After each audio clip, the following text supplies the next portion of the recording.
ನಮಸ್ಕಾರ, ವಿಶೇಷ ಕಾರ್ಯಕ್ರಮಕ್ಕೆ ಸ್ವಾಗತ. ನಾನು ಸುಧಾ ಗೌಡ.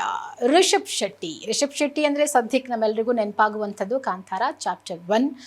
ಬಹಳಷ್ಟು ಸಕ್ಸಸ್ಫುಲ್ ಆಗಿ ಸಿನಿಮಾ ಓಡ್ತಾ ಇದೆ. ನಮ್ಮ ಕರ್ನಾಟಕದಲ್ಲಿ ಅಷ್ಟೇ ಅಲ್ಲ, ಬೇರೆ ಬೇರೆ ದೇಶಗಳಲ್ಲಿ ಬಾಲಿವುಡ್, ಟಾಲಿವುಡ್, ಅದು ತೆಲುಗು, ತಮಿಳು ಎಲ್ಲ ಭಾಷೆಗಳಲ್ಲೂ ಕೂಡ ಕಾಂತಾರ ಚಾಪ್ಟರ್ 1 ಮೆಗಾ ಸಕ್ಸಸ್ಸನ್ನು ಕಾಣ್ತಾ ಇದೆ. ಈಗ ಆಲ್ರೆಡಿ 600 ಕೋಟಿಯನ್ನು ಕಲೆಕ್ಷನ್ ಮಾಡಿದೆ ಅನ್ನುವಂಥ ವಿಚಾರ ನಾವೆಲ್ಲರೂ ಹೆಮ್ಮೆ ಪಡಬೇಕಾಗಿರುವಂಥದ್ದು. ಇದರ ಜೊತೆಗೆ ಕಾಂತಾರ ಚಾಪ್ಟರ್ 1 ಸ್ಯಾಂಡಲ್ವುಡ್ಡನ್ನು ಮತ್ತೆ ಪ್ಯಾನ್ ಇಂಡಿಯಾ ಮಟ್ಟದಲ್ಲಿ ಸದ್ದು ಮಾಡುವಂತೆ ಮಾಡಿರೋದು ಕೂಡ ಹೆಮ್ಮೆ ಪಡಬೇಕಾಗಿರುವಂಥ ವಿಚಾರ. ಈಗಾಗಲೇ 2ನೇ ವಾರಕ್ಕೆ ಸಿನಿಮಾ ಕಾಲಿಟ್ಟಿದೆ. ದಕ್ಷಿಣ ಭಾರತ ಸೇರಿದ ಹಾಗೆ ಉತ್ತರ ಭಾರತದಲ್ಲಿ ಸಿನಿಮಾ ನೋಡಿ ಅಭಿಮಾನಿಗಳೆಲ್ಲರೂ ಕೂಡ ಫುಲ್ ಫಿದಾಗೋಗ್ಬಿಟ್ಟಿದ್ದಾರಂತೆ. ಅದರಲ್ಲೂ ಹಿಂದಿ ಏರಿಯಾಗಳಲ್ಲಿ ಈ ಸಿನಿಮಾಗೆ ದೊಡ್ಡ ಮಟ್ಟದ ಕ್ರೇಜ್ ಸೃಷ್ಟಿಯಾಗಿದೆಯಂತೆ. ಕ್ರೇಜಿ ರೆಸ್ಪಾನ್ಸ್ ಸಿಗ್ತಾ ಇದೆಯಂತೆ ಕಾಂತಾರ ಚಾಪ್ಟರ್ 1 ಸಿನಿಮಾಗೆ.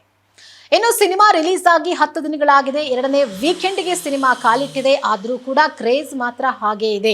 ಬಹುಶಃ 1000 ಕೋಟಿ ಕ್ಲಬ್ 100% ಕಾಂತಾರ ಚಾಪ್ಟರ್ 1 ಸಿನಿಮಾ ಸೇರುತ್ತೆ ಎನ್ನುವಂಥ ಒಂದು ನಿರೀಕ್ಷೆ ನಿಜ ಆಗ್ತಾ ಇದೆ. ಇನ್ನೂ ಕೂಡ ಸಿನಿಮಾ ಟಿಕೆಟ್ಗಳು ಸಿಗ್ತಾ ಇಲ್ಲ. ಆಲ್ರೆಡಿ ಟಿಕೆಟ್ ಸೋಲ್ಡ್ ಔಟ್ ಆಗಿದೆ. ಕಾದು ಸಿನಿಮಾ ನೋಡುವಂಥ ಒಂದು ಬಯಕೆ ಜಾಸ್ತಿ ಆಗಿಬಿಟ್ಟಿದೆ. ಇದರ ಜೊತೆಗೆ ಎಲ್ಲ ಚಿತ್ರರಂಗದ ಸಿನಿಮಾ ಮಂದಿ ನಿಬ್ಬೆರಗಾಗುವಂತೆ ಮಾಡಿದೆ. ಈಗಾಗಲೇ ಹೇಳಿದಾಗೆ ಅದು ಬಾಲಿವುಡ್ ಆಗಿರ್ಬೋದು, ತೆಲುಗು ಆಗಿರ್ಬೋದು, ತಮಿಳಾಗಿರ್ಬೋದು, ಎಲ್ಲ ಒಂದು ಸಿನಿಮಾ ಭಾಷೆಯನ್ನು ಮೀರಿ ಕಾಂತಾರ ಸಿನಿಮಾ ಏನಿದೆ ಅದು ನಿರೀಕ್ಷೆಯನ್ನು ಮೀರಿ ಸಕ್ಸಸ್ಸನ್ನು ಕಾಣ್ತಾ ಇರುವಂಥದ್ದು. ಬಾಕ್ಸ್ ಆಫೀಸ್ ಕಲೆಕ್ಷನ್ ಕೂಡ ದಿನೇ ದಿನೇ ಜಾಸ್ತಿ ಆಗ್ತಾ ಇದೆ. ಸೊ ಏನೋ ಒಂದು ಗಿನ್ನಿಸ್ ದಾಖಲೆ ಮಾಡೋಕೆ ಹೊರಟಿದೆ ಈ ಕಾಂತಾರ ಸಿನಿಮಾ ಅನ್ನುವಂಥದ್ದನ್ನು ನಾವು ಎಲ್ಲರೂ ಕೂಡ ಒಪ್ಕೊಳ್ಬೇಕು. ಆ್ಯಂಡ್ ರಿಷಬ್ ಶೆಟ್ಟಿ ಇತ್ತೀಚಿನ ಒಂದು ದಿನಗಳಲ್ಲಿ ಅಂದರೆ ಕಾಂತಾರ ಸಿನಿಮಾ ರಿಲೀಸ್ ಆದಮೇಲೆ ನ್ಯಾಷನಲ್ ನ್ಯೂಸ್ ಚಾನೆಲ್ಗಳಿಗೆ ಇಂಟರ್ವ್ಯೂಗಳನ್ನು ಕೊಡ್ತಿದ್ದಾರೆ. ಅಲ್ಲಿ ಅವರಿಗೆ ಸಾಕಷ್ಟು ಪ್ರಶ್ನೆಗಳು ಎದುರಾಗ್ತಾ ಇದೆ. ಬಟ್ ಎಲ್ಲ ಪ್ರಶ್ನೆಗಳಿಗೂ ಬಹಳ ಜಾಣತನದಿಂದ ಉತ್ತರವನ್ನು ಕೊಡ್ತಿದ್ದಾರೆ ರಿಷಬ್ ಶೆಟ್ಟಿ.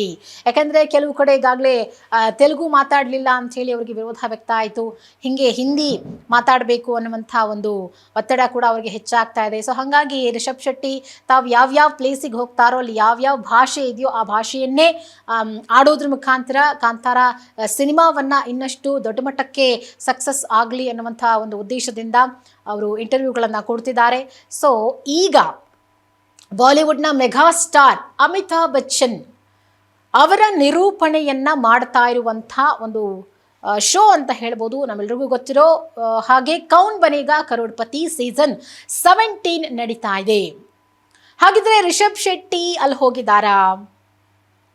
ಹೌದು, ಅಲ್ಲಿ ಅತಿಥಿಯಾಗಿ ಕಾಣಿಸ್ಕೊಂಡಿದ್ದಾರೆ ರಿಷಬ್ ಶೆಟ್ಟಿ. ನೋಡಿ ಎಂಥ ಒಂದು ಅವಕಾಶ ಅಂತಂದರೆ ರಿಷಬ್ ಶೆಟ್ಟಿ ಅವರಿಗೆ ಬಹುಶಃ ಕಾಂತಾರ ಮೊದಲ ಪಾರ್ಟ್ ಬಂದಾಗ ರಜನಿಕಾಂತ್ ಅವರನ್ನು ಮೀಟ್ ಮಾಡಿ ಅಲ್ಲಿ ಹೋಗಿ ಅವರು ಶಬಾಸ್ಗಿರಿಯನ್ನು ತೆಗೆದುಕೊಂಡು ಬಂದಿದ್ದರು. ಆದರೆ ಆಗ ಬಾಲಿವುಡ್ ಮಂದಿಯಿಂದ ಅವರಿಗೆ ಅಷ್ಟೇನು ಶಬಾಸ್ಗಿರಿ ಸಿಕ್ಕಿಲ್ಲದೆ ಇರ್ಬೋದು. ಕಾರಣ ಬರೀ ಕನ್ನಡ ಸಿನಿಮಾ ಆಗಿತ್ತು, ಕನ್ನಡಕ್ಕಷ್ಟೇ ಸೀಮಿತ ಆಗಿತ್ತು Kantara. But Kantara cinema success ಆದಮೇಲೆ ಅದು ಪ್ಯಾನ್ ಇಂಡಿಯಾ ಆಗಬೇಕು ಅನ್ನುವಂಥ ಬೇಡಿಕೆ ಬಂತು. ಹಾಗಾಗಿ ಪ್ಯಾನ್ ಇಂಡಿಯಾ ಸಿನಿಮಾ ಆಯಿತು. ಈಗ ನಮ್ಮ ಭಾರತೀಯ ಚಿತ್ರರಂಗದ ಅತ್ಯುನ್ನತ ಸ್ಟಾರ್ ಅಂಥೇಳಿ ಕರೆಸಿಕೊಳ್ಳುವಂಥ ಬಾಲಿವುಡ್ನ ಬಿಗ್ ಬಿ ಅಂತ ಹೇಳಿ ಕರೆಸ್ಕೊಳ್ಳುವಂಥ ಅಮಿತಾಬ್ ಬಚ್ಚನ್ ಅವರನ್ನು ಮೀಟ್ ಮಾಡಬೇಕು. ಅವರು ಸಿನಿಮಾವನ್ನು ನೋಡಿ ಆ ಸಿನಿಮಾದ ಬಗ್ಗೆ ಮೆಚ್ಚುಗೆ ವ್ಯಕ್ತಪಡಿಸ್ತಾರೆ ಅಂದರೆ ಕಾಂತಾರ ಯಾವ ಲೆವೆಲ್ಗಿದೆ ಅಂಥೇಳಿ ನಾವು ಊಹೆ ಮಾಡಿಕೊಳ್ಬೇಕು. ಸದ್ಯಕ್ಕೀಗ ಕೌನ್ ಬನೇಗಾ ಕರೋಡ್ಪತಿ ಸೀಸನ್ 17ರ ಅತಿಥಿಯಾಗಿ ರಿಷಬ್ ಶೆಟ್ಟಿ ಕಾಣಿಸ್ಕೊಂಡಿದ್ದಾರೆ. ಈಗಾಗಲೇ ಎಲ್ಲ ಕಡೆ ಫೋಟೋಗಳು ಒಂದಷ್ಟು ವೈರಲ್ ಆಗ್ತಾ ಇದೆ. ಅಲ್ಲಿ ಅವರು ಪಾರ್ಟಿಸಿಪೇಟ್ ಮಾಡಿದ್ದಾರೆ ಅಂಥೇಳಿ ಒಂದಷ್ಟು ಚರ್ಚೆಗಳು ನಡೀತಾ ಇದೆ. ನೆಟ್ಟಿಗರು ಕೂಡ ಸಿಕ್ಕಾಪಟ್ಟೆ ಥ್ರಿಲ್ ಆಗಿದ್ದಾರೆ. ಹೌದಾ, ಅಮಿತಾಬ್ ಬಚ್ಚನ್ ಜೊತೆ ರಿಷಬ್ ಶೆಟ್ಟಿ ಆ ಶೋನಲ್ಲಿ ಪಾರ್ಟಿಸಿಪೇಟ್ ಮಾಡಿದಾರಾ? ಏನು ಪ್ರಶ್ನೆ ಕೇಳಿರ್ಬೋದು, ರಿಷಬ್ ಶೆಟ್ಟಿ ಏನು ಉತ್ತರ ಕೊಟ್ಟಿರ್ಬೋದು, ನಮ್ಮ ಕನ್ನಡದ ಬಗ್ಗೆ ಏನು ಮಾತನಾಡಿರ್ಬೋದು ಅಮಿತಾಬ್ ಬಚ್ಚನ್ ಅವ್ರ ಮುಂದೆ, ಅಥವಾ ಅಮಿತಾಬ್ ಬಚ್ಚನ್ ಅವರು ನಮ್ಮ ಕನ್ನಡದವ್ರ ಬಗ್ಗೆ ಏನು ಮಾತಾಡಿರ್ಬೋದು ಅನ್ನುವಂಥ ಒಂದಷ್ಟು ಚರ್ಚೆಗಳು ಸದ್ಯಕ್ಕೆ ಸಾಮಾಜಿಕ ಜಾಲತಾಣಗಳಲ್ಲಿ ನಡೀತಾ ಇದೆ. ಅಮಿತಾಬ್ ಬಚ್ಚನ್ ಅಂಥ ಮೇರು ನಟನ ಭೇಟಿ ಮಾಡಬೇಕು ಅನ್ನೋದು ಹಲವು ಕಲಾವಿದರ ಕನಸು. ಬಟ್ ಇದು ರಿಷಬ್ ಶೆಟ್ಟಿ ಅವರಿಗೆ ಈ ಕನಸು ಕೈಬೀಸಿ ಕರೆದಿದೆ. ಅದು ಕಾಂತಾರ ಚಾಪ್ಟರ್ 1 ಮೂಲಕ ಆ ಒಂದು ಆಸೆಯನ್ನು ಕಾಂತಾರ ಚಾಪ್ಟರ್ 1 ಈಡೇರಿಸಿದೆ.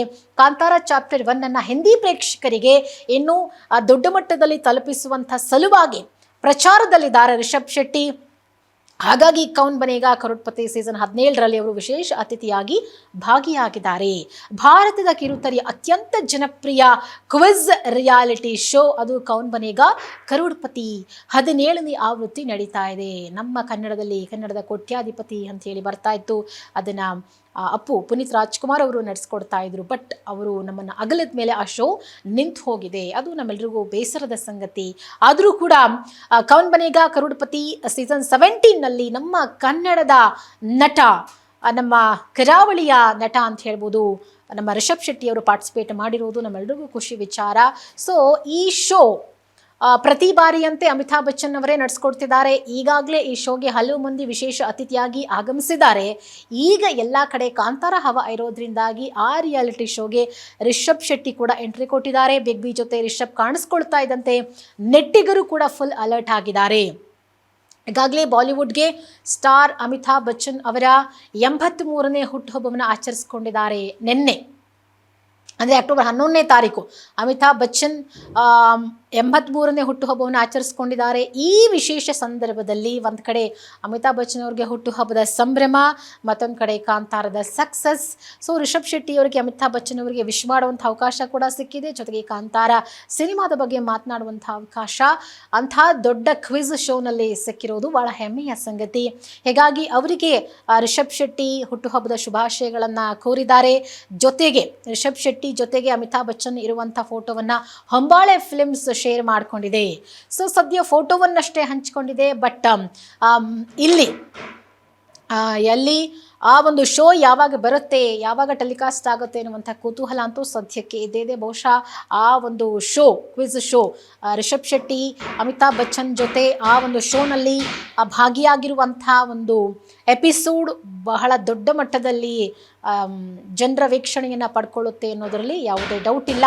ಹಾಗಿದ್ರೆ ನಾವು ಕಾದು ನೋಡೋಣ ಯಾವಾಗ ಆ ಒಂದು ಶೋ ಕೌನ್ ಬನೇಗಾ ಕರೋಡ್ಪತಿ 17 ಸೀಸನ್ ರಿಷಬ್ ಶೆಟ್ಟಿ ಅಮಿತಾಬ್ ಬಚ್ಚನ್ ಅವರ ಜೊತೆ ಆ ಒಂದು ಶೋನಲ್ಲಿ ಅತಿಥಿಯಾಗಿ ಕಾಣಿಸ್ಕೊಂಡಿರುವಂಥ ಎಪಿಸೋಡ್ಗಾಗಿ ನಾವೆಲ್ಲರೂ ಕೂಡ ವೆಯ್ಟ್ ಮಾಡ್ತಿದ್ದೀವಿ. ಏನು ಹೇಳಿದ್ದಾರೆ ಅಮಿತಾಬ್ ಬಚ್ಚನ್, ಏನು ಮಾತುಕತೆ ನಡೆದಿದೆ ಆ ಶೋನಲ್ಲಿ? Let's wait and watch.